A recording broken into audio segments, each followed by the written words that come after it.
Incoming transmission. The Klingonese word of the day is Lut. These are the voyages of the starship Enterprise.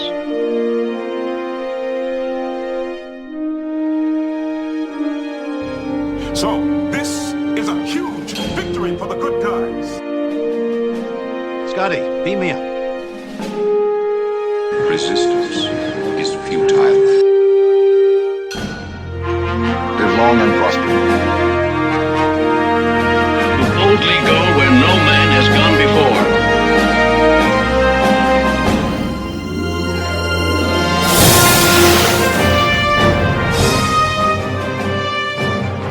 Greetings and welcome to the Computer Resume podcast, the show covering the entire Star Trek franchise in chronological order for fans new and old. I'm your host, writer-comedian Mr. Todd A. Davis.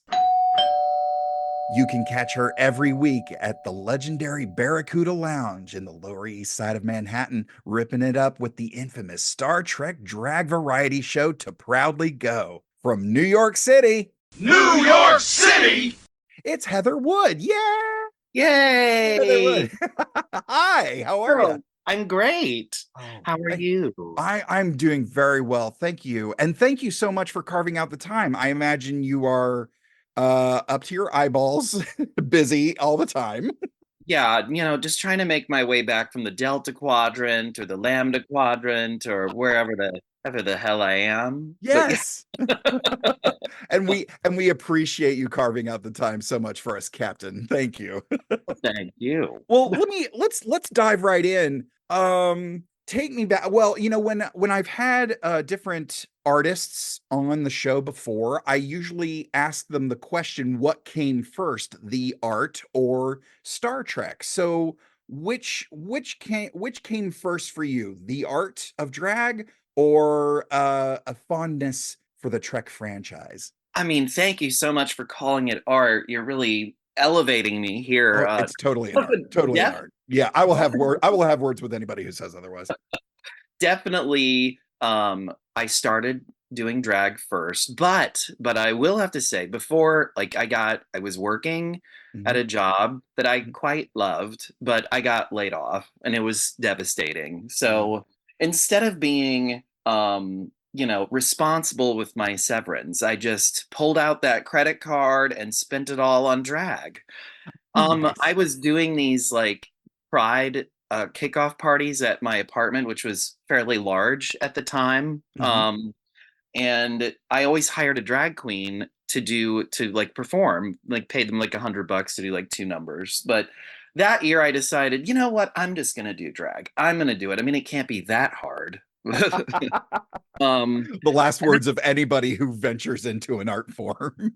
And that's how I basically was born, and I didn't really go out. Like, I practiced a lot at home, and I did have, I took audio from the Star Trek episodes as Captain Janeway, and I remember my friends would come over, I did put myself into drag and kind of practice a little bit, and I would put up these I would do these performances as Janeway, and then everybody was like, "Oh God, Star Trek again."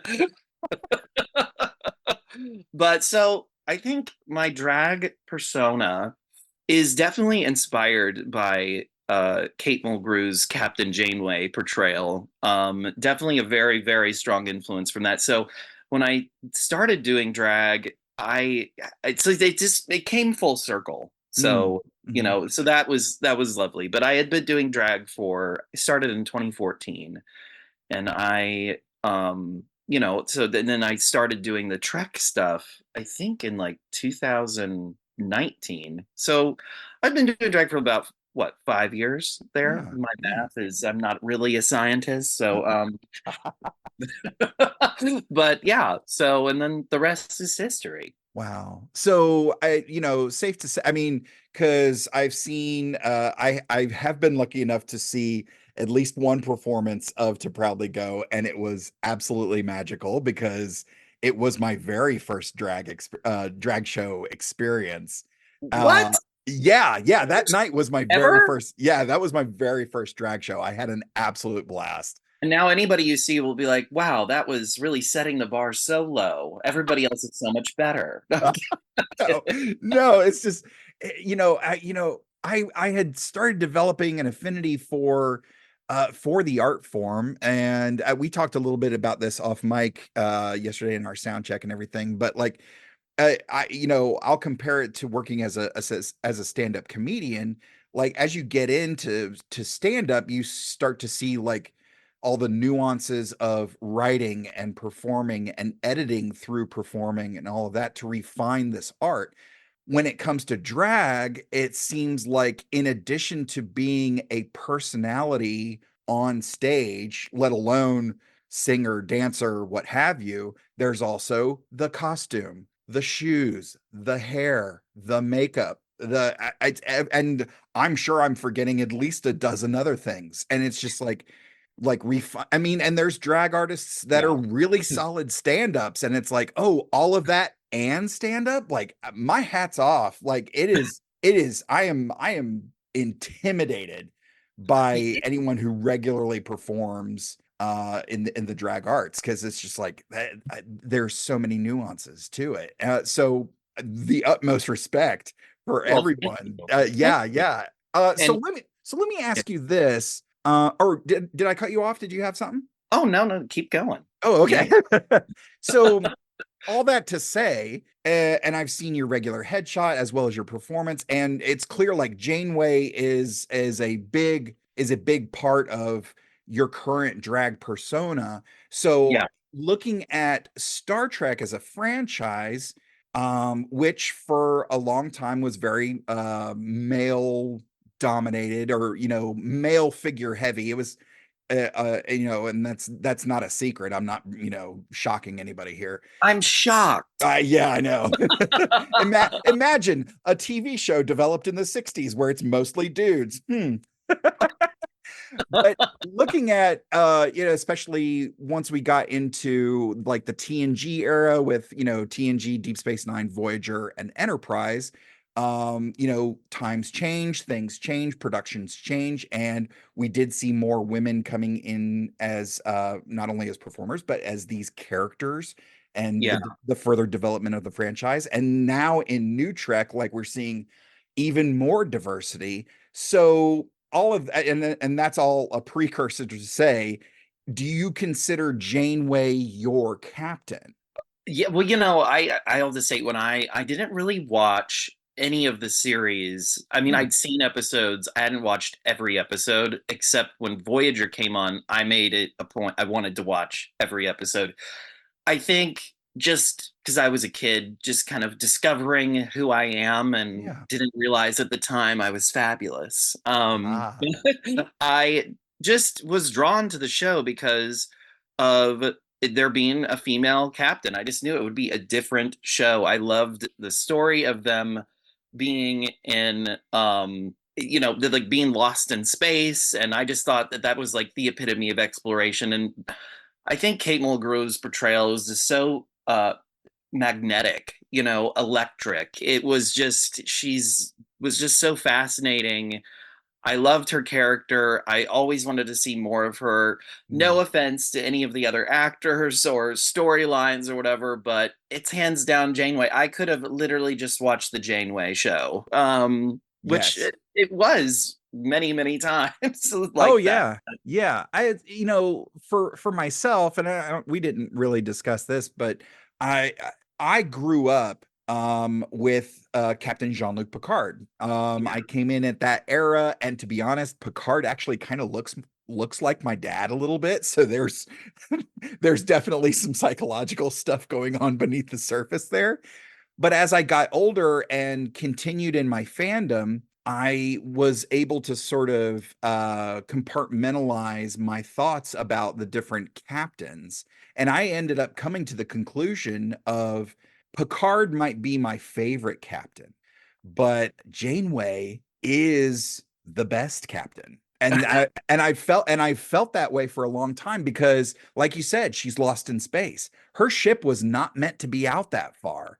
Half of her Yeah. crew wanted her dead before they left space dock. She integrated a Borg into the crew and Borg technology into the ship, And for the most part, she got everybody home. Like, Yeah. Picard, as great as he is, he had the Swiss Army knife of ships and crews. Like there was Yeah. nothing they couldn't handle. Yeah. So yeah, I think I mean, Janeway even and Janeway wanted to get home so bad. Her future self came back from the future, and they're yeah. like, "We're going home."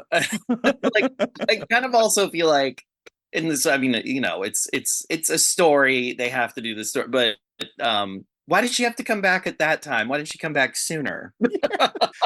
Really, you couldn't have popped in when we were at Deep Space Nine and said, "Hey, you might want to wait a few." It's like, hey, so you couldn't have come back before my fiance decided to marry someone else? Oh God. Thanks so much. Oh Are yeah. my dogs dead too?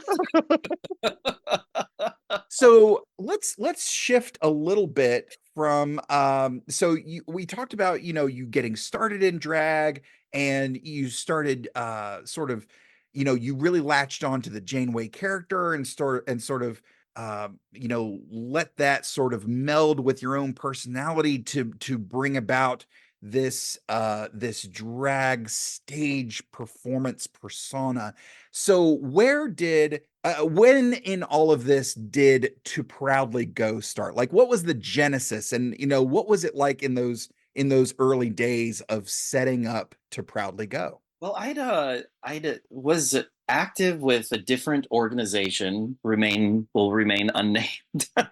and I admittedly I did not really have a very positive experience with that, but with my time, they wanted me to do drag, and I got a chance to work with Jackie Cox at one of the Oh, first things, and yeah. so and I'd known her in like the New York City drag scene for a while. Not that we were best friends or anything, but I started a viewing party, and it eventually, I kind of left it, but that's where it kind of started the show piece, and realizing, yeah, there is a bucket full of queer nerds out there, that there's a market for this. Not that it's about making money, because it's obviously not. I don't make money in drag. It's all in service, really. Mm. It's the cost, but which is totally fine. But so I left that. I ended up going to a different group, and I just kind of felt through those two experiences that I just really wanted to do my own thing that was inclusive, and like cast a wide net of like bringing folks in from different people that just walk and just want to be part of something and Mhm. volunteer and help out with what we're doing, and to try to really make this sort of philanthropic trek community, like really like bring that to life. And so the co-founder of To Proudly Go, Chris Murphy, and I were talking during the pandemic. It was like December 2020, and probably very late at night, and probably a little bit tipsy. And we Those just are the kind of those are the best discussions, really. and we just kind of decided, and there was some working names that we were coming up with, and we stumbled on To Proudly Go, and we filed the paperwork.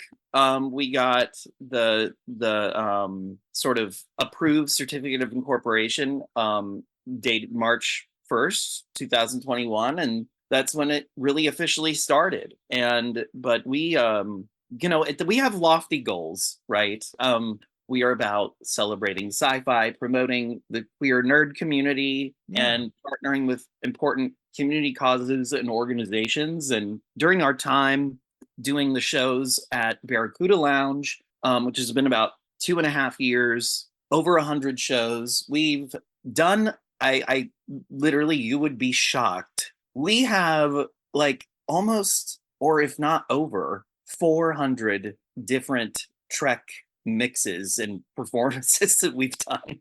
Oh, So wow. yeah, it's staggering. Myself alone, I have like almost 200 songs, like Jeez mixes that Louise. I've done. Yeah. So we keep it fresh, but we've been able to raise if not like close to $10,000, over $10,000 during our time in existence. So Wow. I'm really proud of that, and we have a really dedicated crew. We take our jobs very seriously, Mm, and we also are very serious about having fun. So it's been a wonderful experience. I am so grateful to have this go on as long as it has, and hopefully it will continue as the years go by. But yeah, it's been a wonderful experience. So that's awesome. check us out at toproudtogo.org. Oh yeah, yeah. It's yeah. We're gonna make sure that we've got if anybody's listening and is just chomping at the bit, make sure you look in the show notes because we're gonna have the links for everything to Proudly Go. It's gonna be all there, and of course on social media as well. But let's get back into sort of the regular thing with To Proudly Go based on the one performance I was lucky enough to attend. It's kind of a mishmash of like drag performances, but also you guys do trivia and Oh yeah, you do viewing parties of like the new episodes when they come out. And I mean, it is just a it's jam nerd. packed. Yeah, it's a jam-packed nerd heaven. And so I wanted to ask, like, as things have been cranking up with new Trek, and we've seen a couple of characters from Voyager get some love in mostly Picard, but also in animated form, be it on Prodigy or on Lower Decks. How has this been for you as a big Janeway fan to see kind of this resurgence of Janeway love? Like, what do you think of the new versions of old favorites as they've been Well, presented in new Trek? I will have to say, I mean, I'm new to the sort of conventions and things like that, but I Mhm. remember I had the chance to be on the Star Trek cruise and like performed and kind of worked for free, but I did Hey, get a free cruise, so that was great. yeah. But I came out of my cabin and like there was like these group of people like down the hall, like almost on the other end of the ship, and they're like, oh my God, that's Janeway. And I was like, I just was like, oh God, I need to go the other way. But they found me, they wanted pictures, and I was like, that was like early days of my Janeway persona, but they were hungry for it. Kate Mulgrew, if you're listening, honey, thank you for the work, but people want you, they need you. And I'm fine to pick up the slack. I really am. Oh, do you think I mean this is kind of fantasy wish list type stuff. Do you think they'll ever pull the trigger on a legacy Voyager series, whatever form that takes? I would love it if they did. But I mean, who knows? I have my opinions about Paramount and their decision making Oh, skills. sure. I feel like they, you know, I get they're the ones that are, I guess, in a way, the experts on this. But I do feel like give the fans what they want. They want Janeway, they want Legacy, Yeah. they want Seven of Nine, they want all of that, and I think that's what they should focus on. As well as doing the other stuff. I think Star Trek is just one of it's probably I would say I think it's a very incredibly valuable property Oh, yeah. that and I don't feel like it's ever been given its full potential. It's not like, Marvel and Star Wars, they take those things, they can make theme parks out of them or like rides and the merch and all that stuff. And I feel like they should take more effort to consolidate some of those things because Star Trek could really pay for itself with many other things. Oh, So sure. Yeah. I mean, and even seeing stuff coming out of the UK and Germany. I know Germany has a really big Star Trek fan collective over there. So does Ireland. Canada does as well. There's trekkers all over the place. I've been lucky enough to go on Trexpert's quiz, which is based out of Australia. There is no shortage of trekkers all the way around the world. If you walk up wherever you're at Yeah. on this planet and you hold up the live long and prosper sign, there's a good chance someone else will do it too. Yeah, exactly.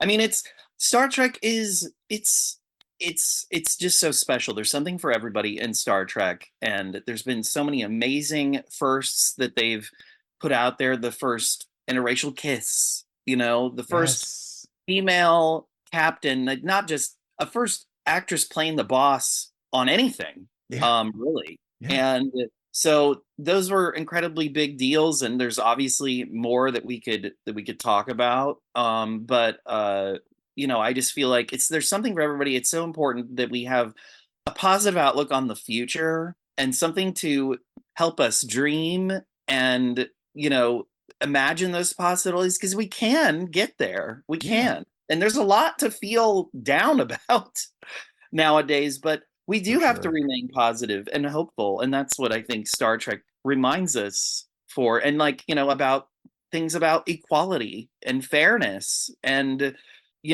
humanity. I feel like sometimes we really lose those perspectives in today's world, and Star Trek is such a great reminder for all of us Yeah. when we see these stories and these crews and these characters about how important that really is. So, Yeah, you're absolutely right. And I think and it's not a secret to anybody who watches Star Trek regularly, or people who listen to this show regularly, that I've said numerous times that now more than ever do we need this franchise that promotes hope. But the diversity, it is more diverse now than it ever has been, in front of the yeah. camera and behind the camera. And let's get into this episode a little bit, Yeah. because I want to know how you felt about going back and watching this episode, the Elysian Kingdom,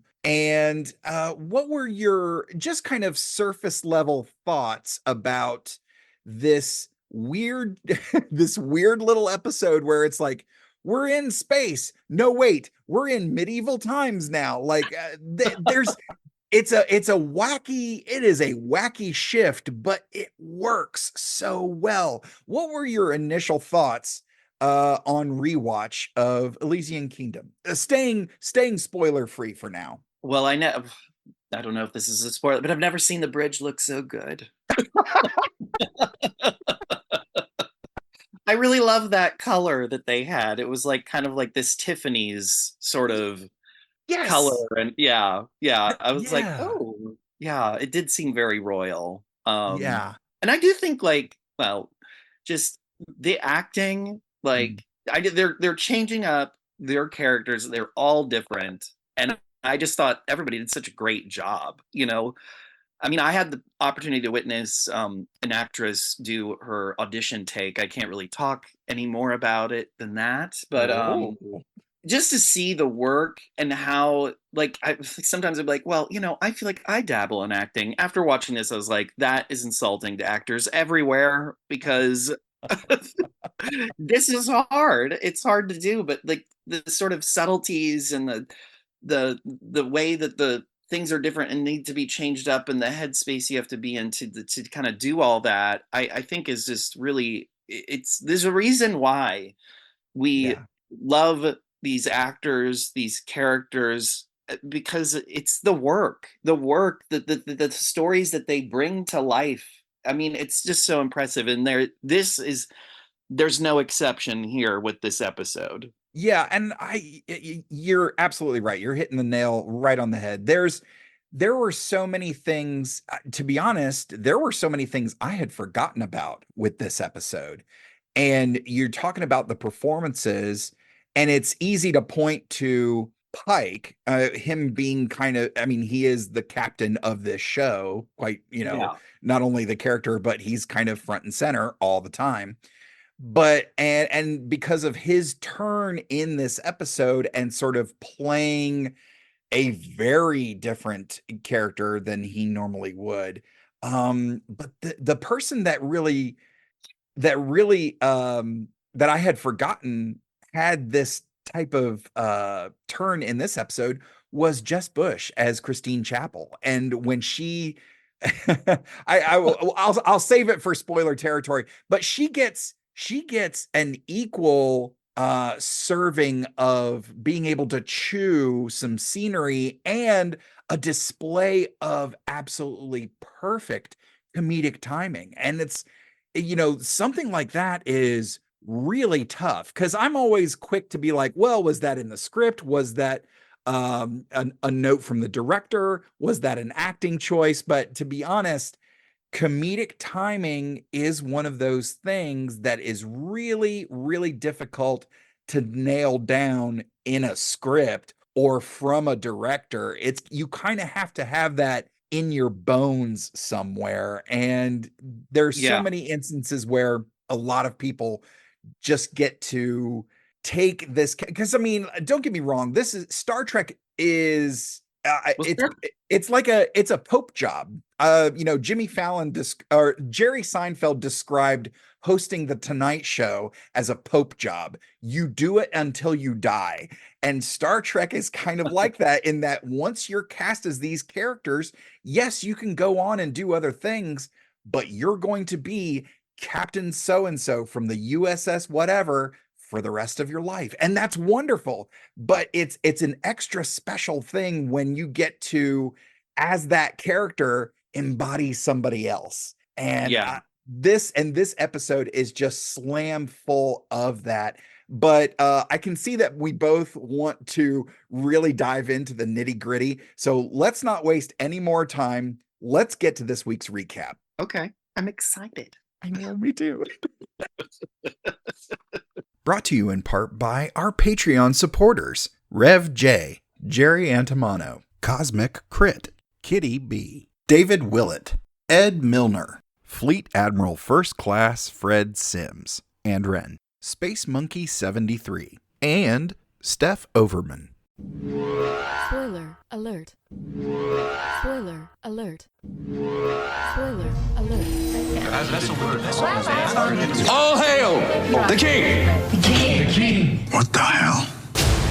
An entity has somehow trapped our ship That's disappointing. and turned the crew into characters from a children's book. The book. At least it made you the hero. Until we undo all of this. Kneel before me. Yes, of course. We are stuck here. If you should fall in battle, I will sing an epic song. Great. Enterprise is surveying a nebula when its warp drive fails, causing the crew to black out. Mbenga awakens to find the Enterprise's interior dressed as the high fantasy setting of Rukia's favorite book, and the crew unknowingly portraying its characters. And on that note, we cue the music.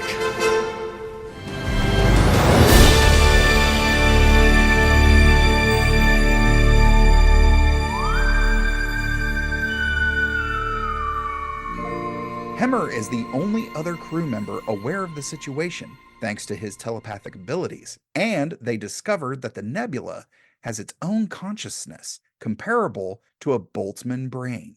Whatever that means. They find Rukia and learn that the nebula has detected her loneliness and created the fantasy to entertain her. It also cured her disease. How convenient. But this will not last if they leave the nebula. Sucks. The nebula offers to preserve Rukia by converting her into an energy being within the nebula, which Mbenga reluctantly agrees to. Great. He then sees a vision of Rukia as a grown woman, having experienced a life of adventures with the nebula, whom she calls Deborah after her mother. Deborah releases the Enterprise, restoring its warp drive and interior design. And there was much rejoicing. No one other than Mbenga can remember the fantasy reality, and he tells Una about Rukia's fate. Hello. This is Elizabeth Dennehy from Star Trek The Next Generation and Star Trek Picard, and you are listening to Computer Resume Podcast. Okay, so there's so many things going on here. What's the number one thing jumping out at you about this episode? It screams classic sci-fi, but there's also a heavy Dungeons and Dragons vibe to this as well. What's top of your list to discuss with the Elysian Kingdom? I do think it's definitely Babs a la Samarkand. I'm pronouncing that right. I should say, am I mispronouncing that correctly? Right. But it's definitely his. It's definitely his episode, and he's phenomenal. The ending is heartbreaking, and also wonderful and loving. So it's like the act. He's just delivers an incredible performance. Fantastic actor. So I think that's one of the biggest moment of this is just his story and the story about his daughter and her disease and how he has to kind of let that go. I really loved how they tied it into this children's book, which I'm like, where can I get that book? Right. But I thought it was really well done, and everybody. I have to say, I do love Ortega's Melissa Navia. She's amazing. She really, and Celia Rose Gooding as Zahora, she plays a bitch so well. Yes. So, and Anston Mount, which is like this very aristocratic, queenie, slimy, weaselly. I even love like Hemmer is like when there's this part in the episode where Anston Mount's character runs away and Hemmer goes, seriously? Yeah. It's like, what is going on? Yeah. And looking at it's so funny because I think back to the episode of Next Generation where it was Riker, Worf, and Data, and they show up in that casino, and there's a couple of questions, but they're just kind of like, okay, let's just kind of mingle into the crowd. M'Benga is not interested in playing the role. Like he, given a couple of things for him to go, yes, I'm the king and this, that, and he's like, no, what's going on here? And I think that's an interesting turn because we see him, and just like you said, this is his episode, and we're getting to see that he is different from every other chief medical officer that we've seen before. He's not going to play the game. He's there to get the job done, against, him working on his daughter's disease, regardless of sleep or other duties. Like, the man is dedicated and like he is unstoppable. And we find out, of course, later in season 2, a little bit more of why that is, but we'll save that for another episode. But that reminds me a lot of the Cupid episode from TNG, actually, because they're kind of in that Q's world. I mean, they play off kind of similar themes in Star Trek, but I mean, but obviously this is totally different. But I think it's very similar to that, where they're, Worf's like, I am not a merry man. Yeah, and it's kind of like Hemmer kind of has that a little bit, Yeah. Yeah, you're absolutely right. And again, I was thinking of Jess Bush and her comedic turn. Okay, so let's go ahead and start at the top. Anson Mount as this slimy, weaselly, just kind of kiss ass kind of character is so funny. He's had a couple of turns, like in the episode Spock Amok, where Spock and T'Pring switch Katras. You can see him kind of look at the situation, and you can almost hear his eyes rolling of like, what? Yeah. So we get to see a little bit more of that here, where it's just him doing these funny little eye darting. He says so much with his eyes. He says so Yes. much with his eyes, Yes. and so I could sit here and praise Anson Mount all day, but so Anson Mount is amazing. Yes. Jess Bush as this sort of witchy type swamp doctor healer type person in medical, and she waves her hands and does the things. So once once Lon comes in as this big sparkly princess, which is again another hilarious turn. She's got the my dog goodness. with her and does the singing. I just wanted to be like, she's not acting. That's how she is in real life. Exactly. I'm kidding. But that one turn where you see Jess Bush lean into frame over to Mbenga and go, yeah, what is her dopamine levels? It's like higher than normal. And she goes, okay. And then just leans out of frame. I was like, that is some wonderful comedic timing, writing, and camera work. That is such a perfect comedic moment. I absolutely adore it. I think the Emmy has to go to the puppy. You're not wrong. You're not wrong. And the Emmy goes to Fluffy from Star Trek. Oh my gosh. Well, I actually did. So I went and rewatched the episode again before we recorded, as you did as well. Yeah. But I was, once I got through the episode, I was like, oh, there's a Ready Room episode for this. I was like, let's go through that. And they started talking about the dog that appeared in the original series with the unicorn horn and the antennas and the whole thing. And they were like, we were going to give the dog a unicorn horn. I'm like, oh, that would have jumped the shark. It would have jumped the shark and the series would have ended right there. But they play this so well. And that dog is so well trained that it's just, okay, I'll wear the cape and mom's holding me. All of this is fine, I think. Totally. It was, and I obviously the other thing is that I'm sure the costume designers that work on Star Trek. I mean, look, no offense, the costumes are great with the normal, uniforms, but they do look a little bit like, the Star Trek Lululemon collection.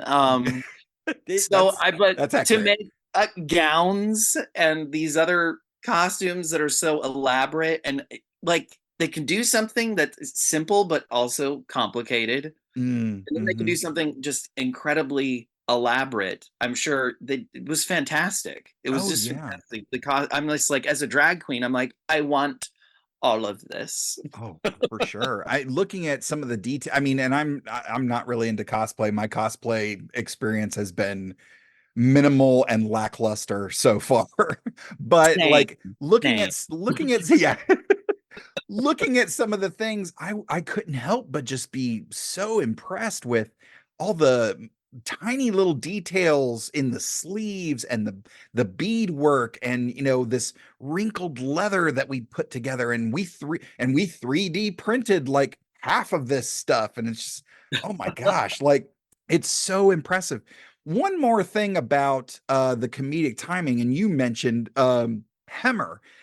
He gets to chew a lot of scenery in this as well. And I'm so glad, like Bruce Horrick, even though he's, the fate of Hemmer is well known for those who know, but like, I won't get into that too much down the road. We're almost there anyway.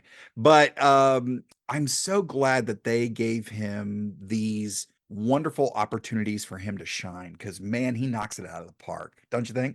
He does. He really does. And I didn't know this at the time, but I didn't realize that Bruce Hemmerich was blind.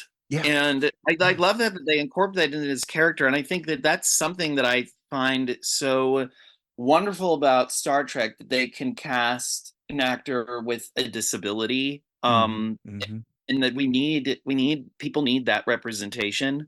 Yeah. I'm not sure why they didn't continue with his character longer, but I do know he did make some appearances as a different character in season 2, but Yes, yes. yeah, I mean, and he has that too. I mean, like even with the older episodes, the one with him like in Pike's quarters and the crew gets together and he's like kind of being offended by what Uhura is saying is hilarious. We actually incorporate that into a mix. Oh, fun. And it's actually okay, I'll describe it because it is kind of funny. So it's like we have like it's like Uhura and she's talking to Hemmer and she's like he's like you've offended Hemmer and then she's like can I help you like with what you're doing because it's kind of we kind of flip it around a little bit the dialogue. Yeah.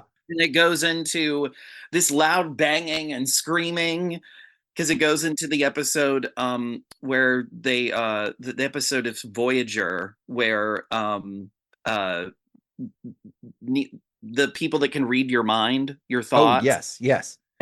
And so it's like kind of has this like A storyline and B storyline, and it's like an opportunity to have Janeway and Uhura do a thing together. You have to see it, but Yeah. anyway, I digress. That's wonderful. And that's the other thing, like as this podcast has gone on, I've been so impressed. I mean, the franchise is wonderful. There's no escaping that. It's amazing.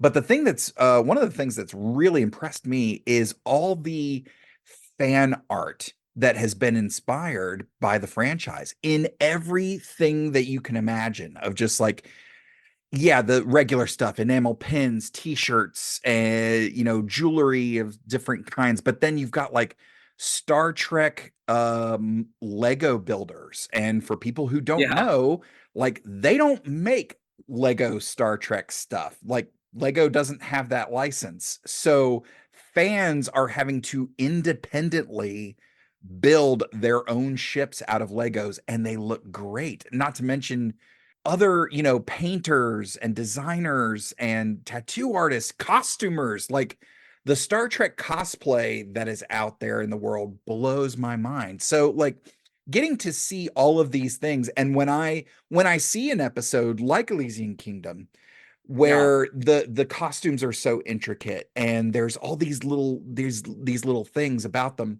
I always cross my fingers of like, God, I hope I see somebody knock this out of the park in cosplay. This looks so cool. So, looking at this different genre within a genre, it's no secret that this episode leans heavy on the fantasy genre. And in more recent years, with the popularity of things like Critical Role and Dimension 20, the resurgence of Dungeons and Dragons, and of course things like Lord of the Rings and the Chronicles of Narnia, and those classic books getting turned into blockbuster movies. The fantasy genre is alive and well and very strong in pop culture. Oh my God, I missed Game of Thrones. Like, that another one, So how do being that To Proudly Go and your drag persona is so heavily steeped in science fiction, do you have any thoughts about the fantasy genre and its place in pop culture when it's juxtaposed with the sci-fi genre or other genres? How do you feel about the fantasy genre? Well, it's not that I do enjoy it. I would have to say I am definitely more like in that sci-fi, like, space, Star Trek type world. I mean, like I obviously love Star Trek. I do like Star Wars. So sorry, everyone. It's okay. This is a safe place. and the Orville. And so I really like this kind of space exploration thing. So I don't really my vibe isn't as much in the fantasy genre, but I do appreciate having this moment, because I don't think Star Trek never takes itself too seriously. There's always time for levity, time for fun. And that's what I appreciated about this episode and that sort of crossover moment, Yeah. But I do agree. Like there is a lot of those themes with these other fantasy shows. It's almost like I was thinking like also kind of like Lord of the Rings. They had to find the Mercury stone. The Mercury Stone. Yeah. It's like, they had to get their precious. Yeah, you're right. Oh my gosh, I didn't even think of that. And I kind of like, like just like the way that they kind of had this subtle sort of dressing up of the sets of like making it more fantasy stuff. I actually was like, because the tech sort of mind of mine, I was like looking at the floors. So I'm like, that is a lot of dry ice.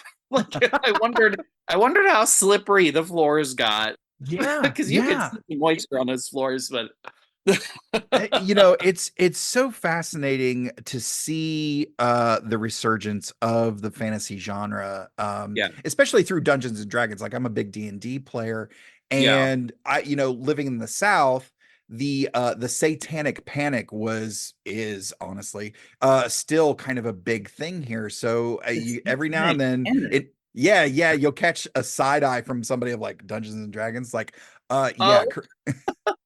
like Critical Role raised over $11 million. Why don't you take the foot off the gas? Like it's fine. It sounds like the Spanish flu or something. Oh my gosh. But it's fun to see like a lot of the crossovers and mashups of different things, like seeing I always loved going to conventions when I could, and seeing, hey, somebody's done a pirate version of a Starfleet uniform, or they've done a steampunk stormtrooper, like seeing the mix. The mixing of those different genres. And I always loved when Star Trek would venture into other time periods. I guess this kind of gets into the time travel episodes, but the original series, of course, Gene Roddenberry served in World War II, and World War II was obviously a big catalyst for a lot of storytelling in that era. Hell, it still is. But then you see stuff like the atomic age in like the 1950s, and then you'll even see quote unquote modern day, be it the 60s, the 90s, the 20s.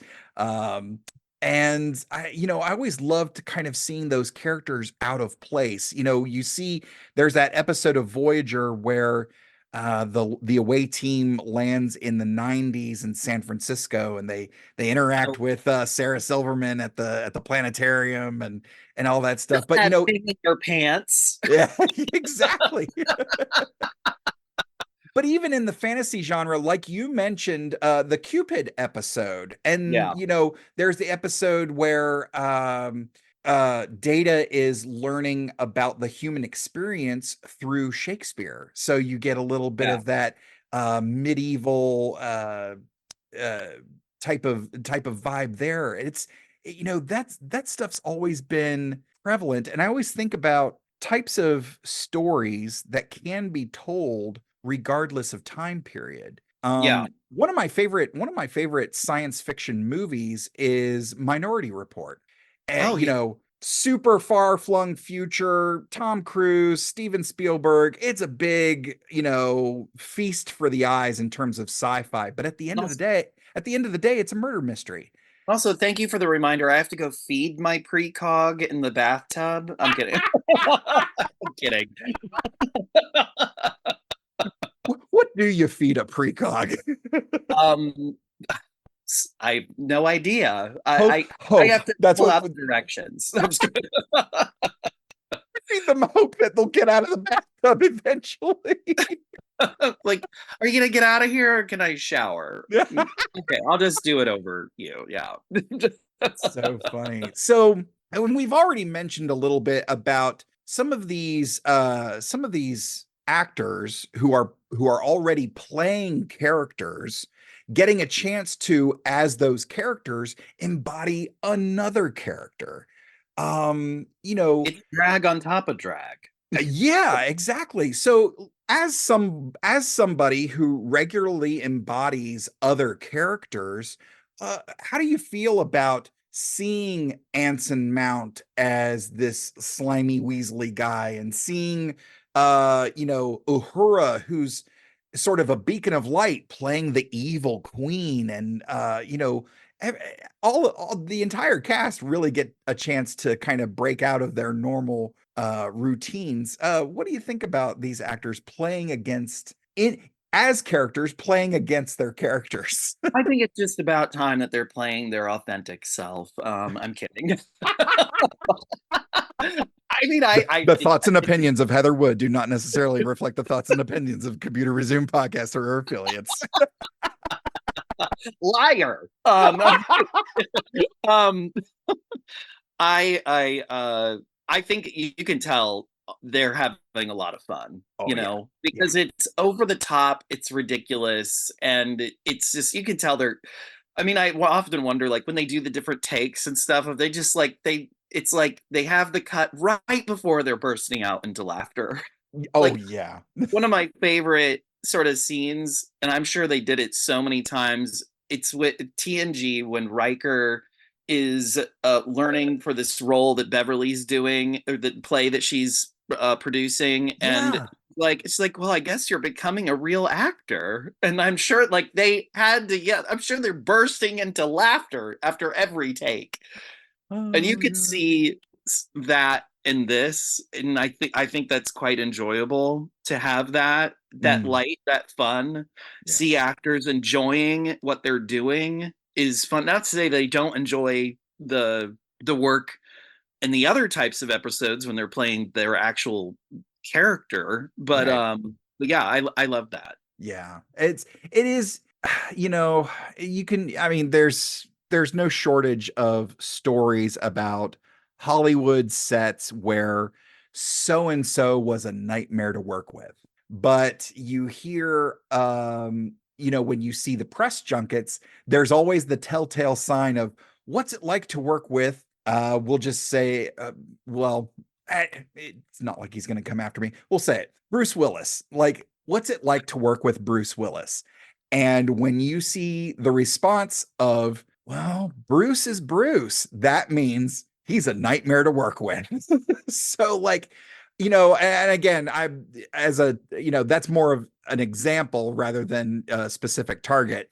He's I totally get it, because I mean, I think to be an actor, you have to have some level of ego, because you have to be able to take a piece of your brain and put it aside, the doubt and everything, to commit to something, and you can't really think in your head about what it is you're doing, and it has to involve some sort of confidence and an ego, and I think that's totally understandable. It's the same with drag.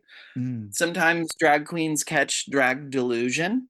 But the thing is, they're some of the best performers out there, so there is a reason for that, for success. And I guess, it's comes with the territory. I'm very, in terms with me, I hear those stories, I still appreciate the work, and I do think that there is there's limits, but it's but yeah, every once in a while, you have to have your moment, your diva moment. Yeah. Well, let me ask you this. Again, and we've talked about it this entire recording of the idea of drag stars, drag artists really being so versatile in their art form and really committing to a character. I mean, we see this on Star Trek Anson Mount, despite what you may think, he's not actually the captain of a starship. He's an actor. He's just a guy. We love him dearly, but he's just a guy. It's what else is not true? The Easter Bunny is fake. There is no Santa. Stop shattering my delusions, Heather. I am not a real woman. But we see these characters who are these actors rather that set themselves aside to embody these characters. You, as a drag performer and as a producer working with other drag performers in many venues at this point, have you seen or have you felt in yourself I'm in character now? I've I've embodied this character like Janeway, as you do regularly. I've taken on this part of the Janeway character, and now that is part of the makeup of Heather Wood, Yeah. part of the psychological makeup of Heather Wood. Have you Yeah. felt this in yourself, or have you seen this in other performers? I mean, I don't know if I can comment on the other performers as much, but I do think, like, yes, like Janeway and that persona, yes, I do kind of, you put the sort of helmet on, the wig, and you Mm, kind of come to life, and you have this stuff in your head, and it's wonderful, the experience of that. It's like it's changing, like you're a different person. And yes. I mean, and to respect, it's not like people are like, oh, Heather, and I'm like, it's Captain. Like, not like, but I do think, like, when I do other characters, because I also do Major Kira, I really love performing as Major Kira. There's just sometimes, like, with the episodes and the dialogue, the mixes with the songs and stuff, they just kind of write themselves, which is wonderful when it's like you can do something in like 15 minutes and Yeah. creating something. But I do some other characters too, but I do think I gravitate towards, well, bitches. Hey, listen, I did. somebody has to, right?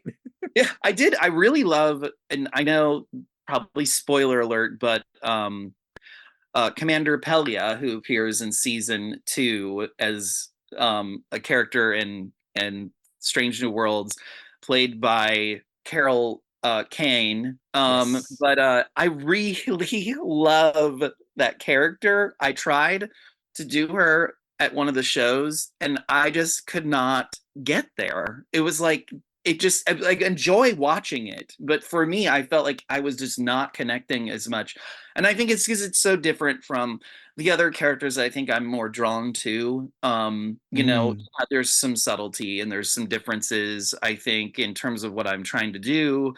But that was a stretch. That was difficult. yeah. So but Yeah. I love the character, and I basically have been like, any other drag queen that wants to do this, part of the show, take it. It's yours. I tried that hat on. I don't know if it's for me.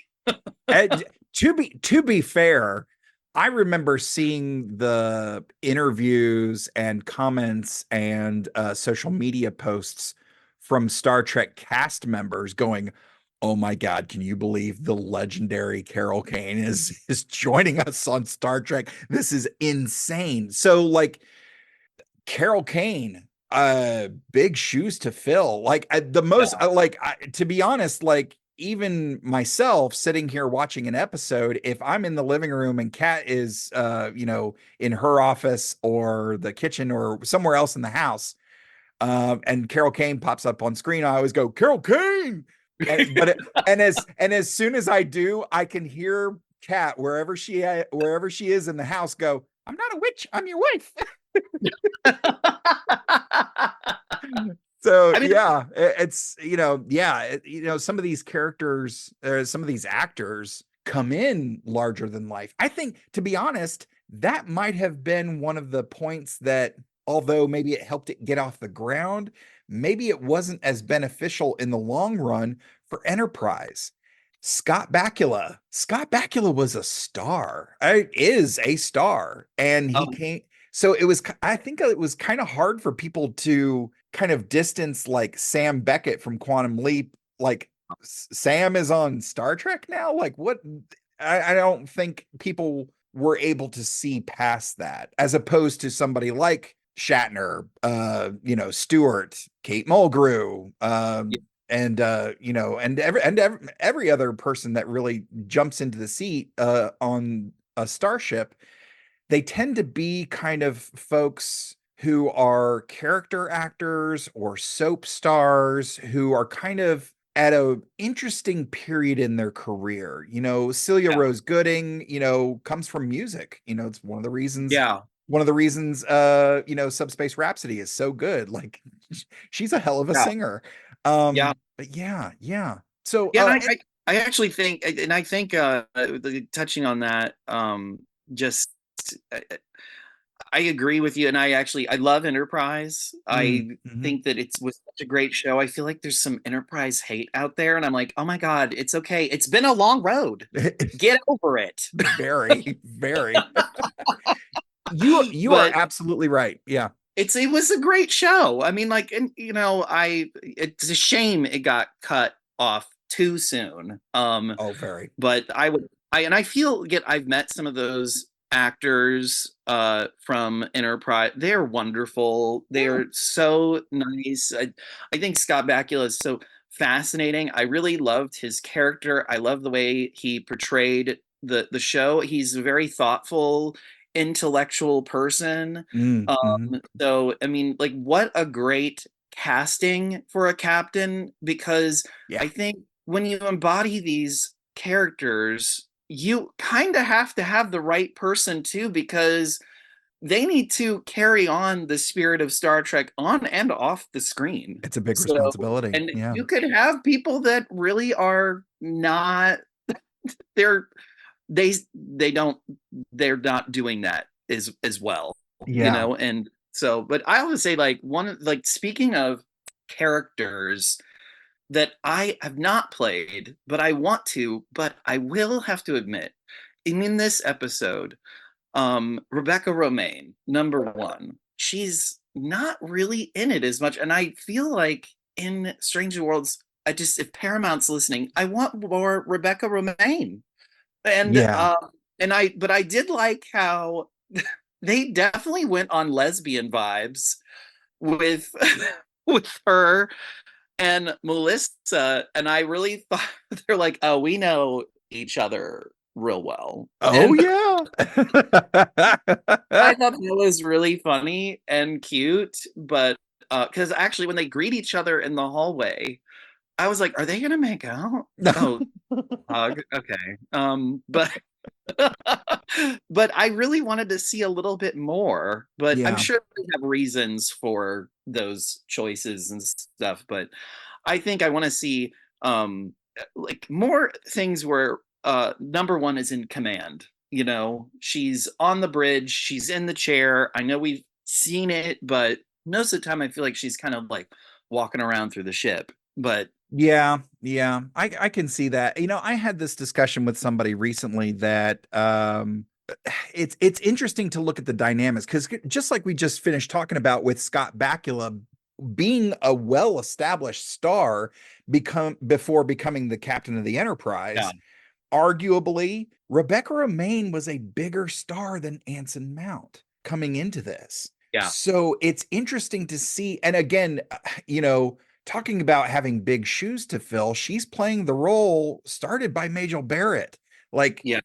that big shoes to fill for sure. So, and I do think I think everybody is gonna get their moment. And I think we've seen quite a bit of that through more in season 2 with Una, but I'm right there with you. I hope we get just buckets more with these characters.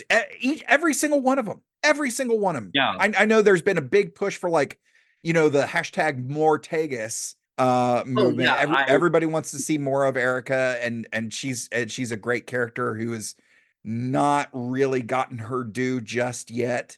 So I hope that what they're planning, I hope it lives up to our expectations. And that's where you kind of like have to, I find as a fan, I'm kind of like, okay, let's rein this in, because if I set my expectations so high and they don't meet or exceed, then I'm going to be disappointed, and it's going to, taint my view of the show. But again, talking about setting a high bar, Strange Yeah. New Worlds, more than any new Trek series, I would venture to say, and certainly more than any other series prior to New Trek, Strange New Worlds came out swinging. Like, it was good from the word go. And maybe that's because we got a season of Discovery that prominently featured Pike, leading us into that. But I do. Yeah, I'm right there with you. I want so much more with all of these characters. And I think the reason, like, I really like Ortega's because the Ortega's character, because it is a new character. I think there are a lot of characters that they have that are from, originated elsewhere, that they are trying to recapture that lightning in the bottle. Right. I'm not saying that they haven't, but I just love, like, it's somebody new, it's somebody we can also like fall in love with. And I'll say I have a little crush on Ortegas. I'm not afraid to admit it. And I think I'm excited. I think you will be at Trek Long Island. I will. And That's true. then I will be there, and I believe Melissa will also be there. I know. I had a moment earlier. I was just like, okay, if we meet Melissa Navia, we are not going to try to pick her up, even though she's so teensy. Don't do that. Don't do that, Todd. I want to walk out of the floor as Janeway and be like, so I understand you drive the ship. Does that mean you can't get me a cup of coffee? Tom used to do that for me all the time. I'm super excited. Well, you know what? Let's save Trek Long Island love for a little bit later. Folks, we've been going through this episode and just showering this production, this episode, these actors with a lot of love today. But as we do every episode, lovingly, we ask the question, who do we blame?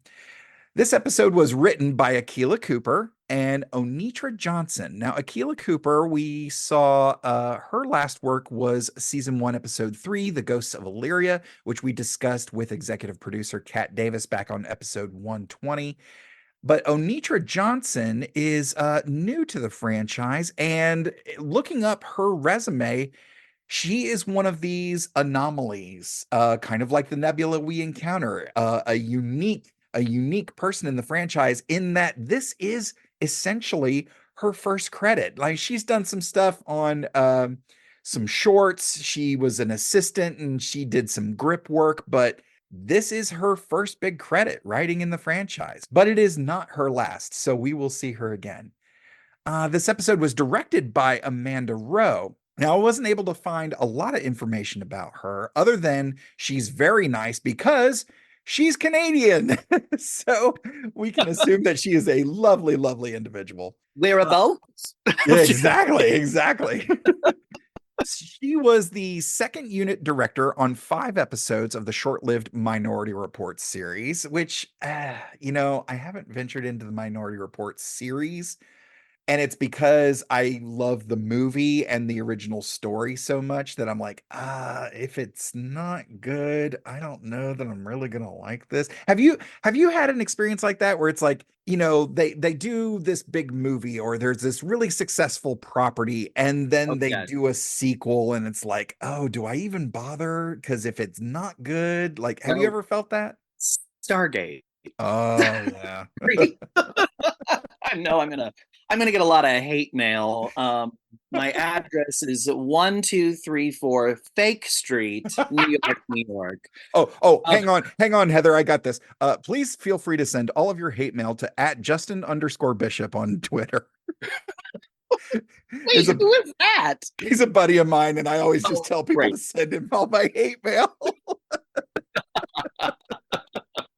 But yeah, I think, I don't know. I never watched that series. I mean, I love the movie. I wish they would have done a sequel. I was hearing that they were going to make, that Paramount had bought a Galaxy Quest, and they were going to do a series. And it was a little bit like, okay. Yeah, it's one of those. I mean, Galaxy Quest is so beloved, largely by Star Trek fans, just because it is such a love letter to Star Trek. But yeah, I mean, they did some comic books for a while, but I mean, to be honest, I don't know that many people would really push hard for that. Like Sigourney Weaver and Tim Allen are kind of, I mean, they're not spring chickens, and that was a long time ago. Unfortunately, the wonderful Alan Rickman passed away. And hell, Rainn Wilson. Rainn Wilson went from being kind of like a nobody in that movie to like he's a big star now. So like Harry Mudd. Yeah, he's Harry Mudd, and he even directed a little bit of Star Trek. So yeah, it's trying to do. I think if they were going to do anything with the Galaxy Quest franchise, you have to reboot. I Unfortunately, at this point. I do have a pitch, Oh yes, like please. story arc for Galaxy Quest Mm. to do a sequel movie, but Okay. I feel like we should save it for another time. But I want Melissa McCarthy to kind of be like, it's like the next generation, and That is McCarthy like is the captain. I'd stop drilling. You struck oil. Okay, I will say about Minority Report. I had an idea for another Minority Report movie, but it would Yeah. have been a prequel movie about Tom Cruise's character as a police officer in Baltimore, just Okay. because like before pre-crime, crime was really bad, but it's also this period of the birth of all this new technology, and of course him losing his son and his marriage deteriorating. I was like, I think there's room for a good story in there somewhere. Yeah. But yeah, that's my little take on it. Anyways, Amanda Rowe, the director of this episode. So she worked on the Minority Report series. That was in 2015. And she would continue to get regular journeyman directing gigs in some pretty popular franchises like Marvel's Cloak and Dagger in 2019 and DC's Doom Patrol in 2020. But this is her first work in the franchise, but not her last. So we will see her again. And like I said it earlier, some of the direction of this in terms of comedic delivery by the actors, which I'm sure was in the script to a degree, but also the camera work that's involved as well. I love this episode, and Amanda Rowe having her stamp on it. It's clear that she's very familiar with genre storytelling, so I really hope she continues in the Star Trek franchise, because this is a banger of an episode. But anyways, I think it's really great that you, like, in part of the show, if I might say, like, that you've done this research and you're educating your audience about these folks. It's something I have never, well, frankly, bothered to look up, and I think that that's really important, because that's part of how this thing runs and how these things get created. It's not just the actors, it's the people working behind the scenes. So, and I think that that's wonderful to keep track of that. So well, I just thank you. Thank you for doing that. I really appreciate that. Yeah, and to be fair, like, we cover the writers and the directors and usually one or two guest stars, but folks, keep in mind there is just a huge horde of people behind the camera making these things happen. Like, we championed the costuming of this episode. Like, go online, find the little special feature clips of them doing the costumes. It is so I'm not into costuming, but watching them go through this process is fascinating and educational. Like, in the episodes where they encounter the Gorn, the special features with them showing you how they make not only the Gorn suit, but the Gorn puppet and the Gorn digital effects. It is such a fascinating exploration as to where one ends and the next one begins. And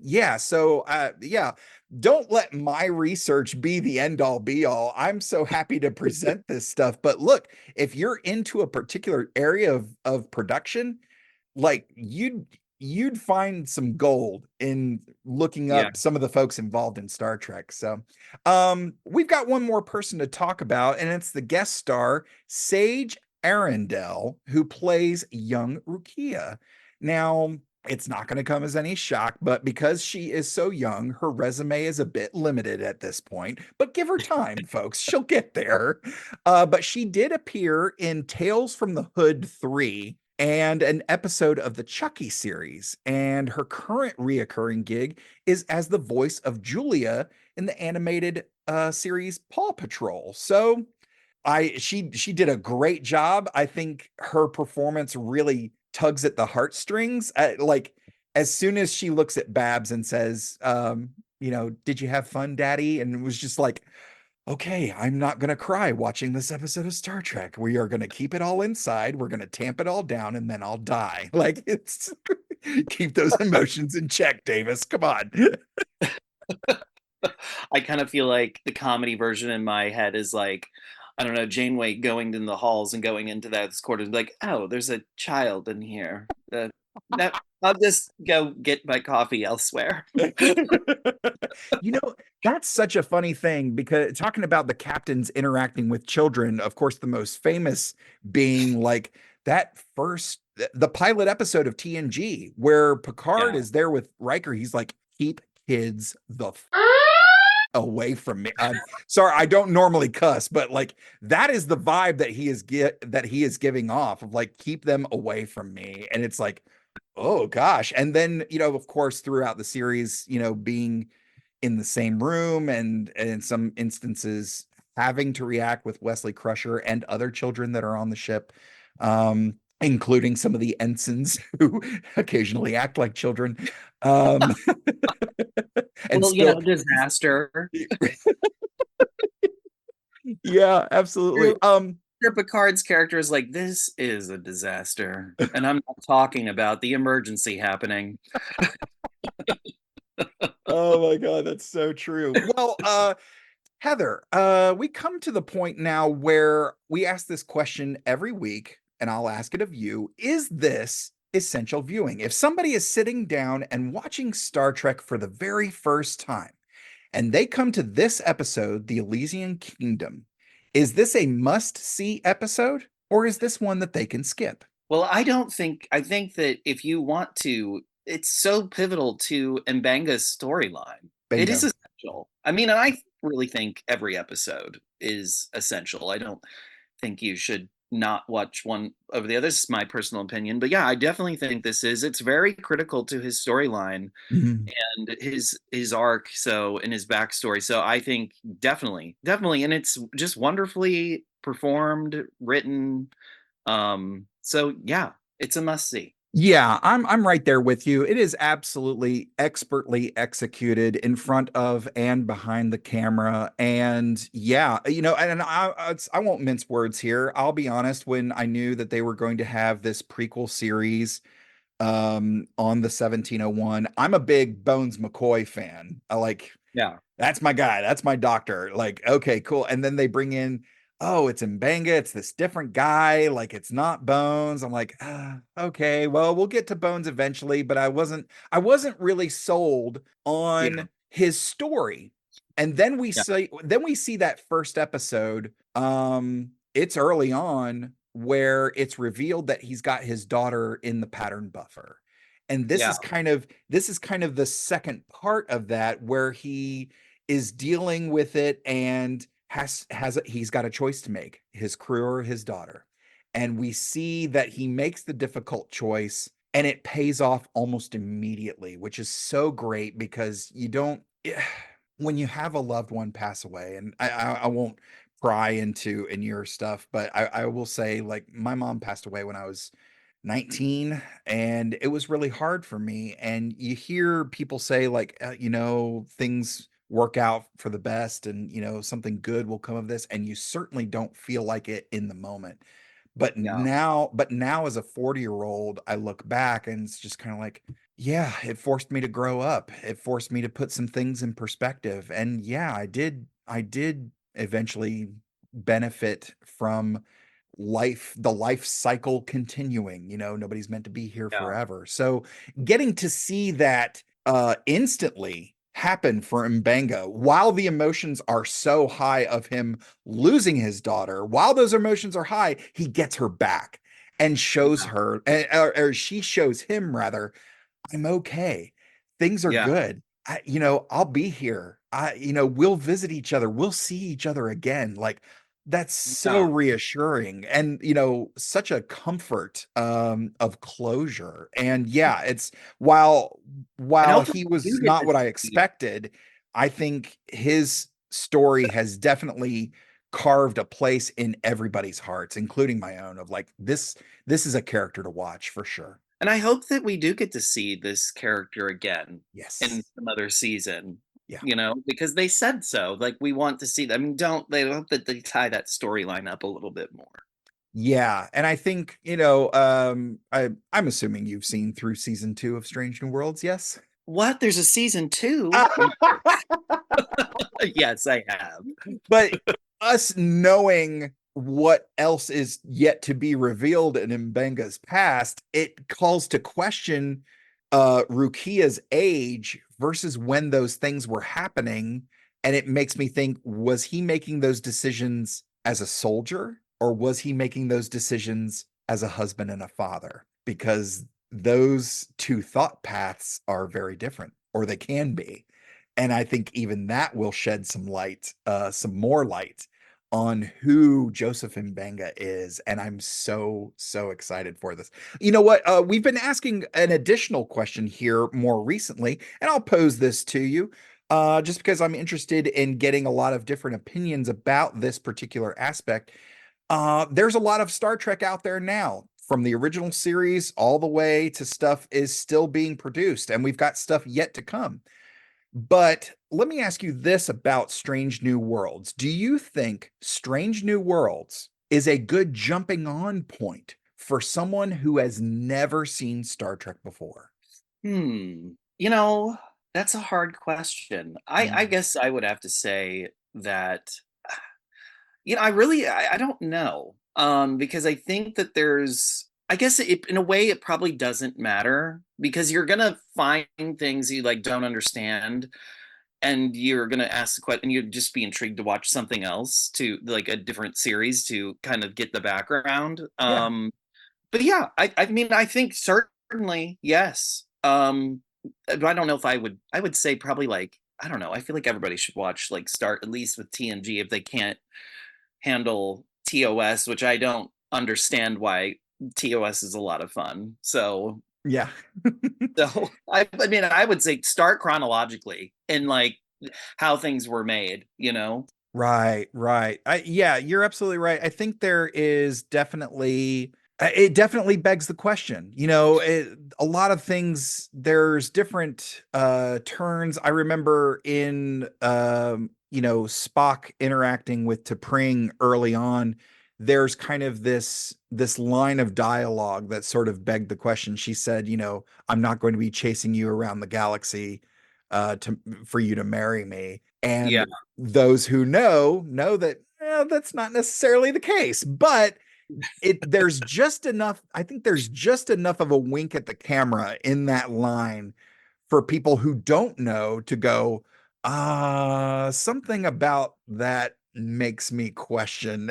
So yeah, I think there's a lot of things that beg questions. And if, depending on your level of investment of your time and your interest in these shows and in these characters, yeah, I think it will prompt you to go watch other series. Are you going to get all the references all the time? I think I can safely say I'm a hardcore Trek fan. There's times I don't get all the references all the time. So, that's one of the nice things about an expansive franchise is you can keep visiting. Yeah. I mean, I actually didn't even understand where Mbenga came from. And then I randomly had TOS on, and I was like, oh, there he is. There he is. Yeah. Yes, they did watch the series. Yeah, exactly. Well, Heather, thank you so much for carving out the time to come and sit and chat and nerd out with me a little bit today.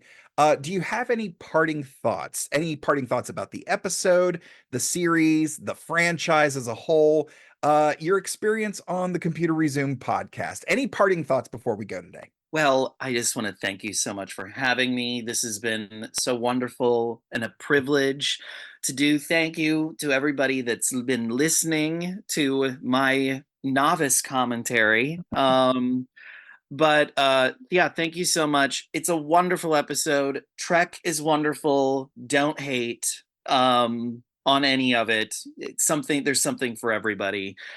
In 2 weeks, we will be joined once again by podcaster and game master Drew Burris for a discussion of Strange New Worlds Season 1, Episode 9, All Those Who Wander, which is available exclusively on Paramount Plus. It's no surprise. He's a big fan of the Gorn. Yes, it's a Gorn episode, folks. So join us for that. Now, Heather, where can people find To Proudly Go and support them, see them, and give you all the love and handfuls of cash? Because with $1 a day, we can change the world. No, thank you so much. You can find To Proudly Go at toproudlygo.org. That's our website, or at To Proudly Go, anywhere there's social media. You can look us up, read about us on our website. We post all of our financials and things like that. We're very transparent, and we'd appreciate your support. We also have an online merch store, so you can check out some merch. We got some new things coming down the pike with actually, we're going to have our cast shot glasses, so you can get the collection, for people that, like to drink. Awesome. And where can people reach out to you directly on the interwebs? Well, you can find me on Facebook. You can find me on Instagram, Twitter. I'm the Heather Wood. I think my Facebook, somebody already had the Heather Wood, so it's I am Heather Wood. But yeah, you can find me there. I also have a website, heatherwood.net. I probably need to update it, but my contact information is there. You can book me for your Star Trek parties, children's birthday parties, weddings, bar mitzvahs, anything. I just want to get money. I'm kidding. Oh, don't throw that in there. We all want to get the money. And replicator rations. Yes. If you can throw a little Latinum our way, we would appreciate it. But yeah. There's another one. Yeah. And I am at Mr. Todd A. Davis on all of the socials. From all of us at the Computer Resume podcast, thank you so much for listening. And I'll see you in 10 Forward.